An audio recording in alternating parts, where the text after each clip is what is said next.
Expected to be a busy week on Capitol Hill, where the funding fight over the Department of Homeland Security could extend the government shutdown. Today, House lawmakers, though, will be back in Washington, where House Speaker Mike Johnson trying to get the government back open as soon as possible. Over the weekend, Democratic leadership in the House said they would not vote for a short-term funding bill. Democrats in the Senate had already negotiated with the White House. Mark Boyle joining us now from the live desk with the latest on this. Good morning to you, Mark. You know, it is Groundhog Day, so kind of apropos that we're also talking about the shutdown yet again. Here we go again. Fight over government funding. What can we expect today? Here we go again. Well, back to the drawing board for some portions of this deal. We have a partial government shutdown to talk about this morning, Jan. Though Republican leaders think that we are going to be able to move this forward, lawmakers trying to avoid yet another record-setting shutdown like the one the country endured late last year. You can't forget that. The Senate passing the funding package late on Friday after striking a bipartisan deal. Now, that deal is making its way to the House, where Speaker Mike Johnson is confident that he can get things passed tomorrow. Listen.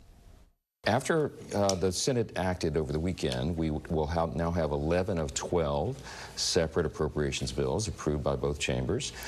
Because they modified our package, they've sent it over a little differently, which means we've got to address the bills again. So they're going to separate the Department of Homeland Security bill. Our intention is by Tuesday to fund all agencies of the federal government except for that one, and then we'll have 2 weeks of good faith negotiations to figure it out. A live look over Capitol Hill for you this morning as the sun comes up. And as you heard the House Speaker talk about funding for the Department of Homeland Security, that will be separate from the spending package. That's part of the deal made with Senate Democrats in exchange for funding the government. Republicans in Congress now have agreed to work with Democrats on reforms for immigration enforcement. This morning, a House committee is going to consider the new elements of the Senate spending bill before advancing it to the full House vote. For now, the federal government will enter that partial government shutdown, meaning all non-essential employees will be placed on unpaid leave. Services like Social Security and food inspections will continue, but processing for passports and small business loans, those could see some slowdowns. We're tracking the very latest for you this morning right here at the live desk. Jan, back to you. All right, Mark, thank you so much. There are some Democrats, though, who say they do plan to vote with Republicans to keep the government open. Over the weekend, Pennsylvania Senator John Fetterman said his colleagues voting against the bills wouldn't actually stop ICE enforcement, since the One Big Beautiful bill did include several years' worth of DHS funding. I was the Democrat that led this charge about what a disaster the border was in the Biden administration. And then I arrived at, starting with the Trump administration, I met with, and actually one of the only Dem that actually met with her, that now it's like we could agree in my office. It's like, secure our border and deport every criminal migrant in our country. And we agree with that. So that's, to me, the only thing we should be focusing on now as ICE for me.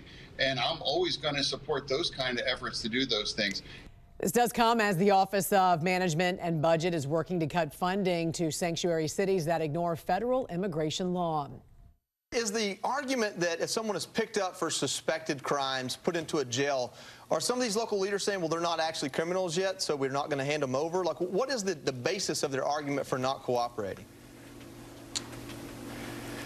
But I wish I had the answer to that. I think they're just not letting our federal partners know that there are people in their jails that are wanted federally, and they're just releasing them back into the community, which makes things more dangerous, because then our federal partners have to go out and apprehend them. It'd be so much easier if our local counties would hand these people over to the feds. There shouldn't be much debate there.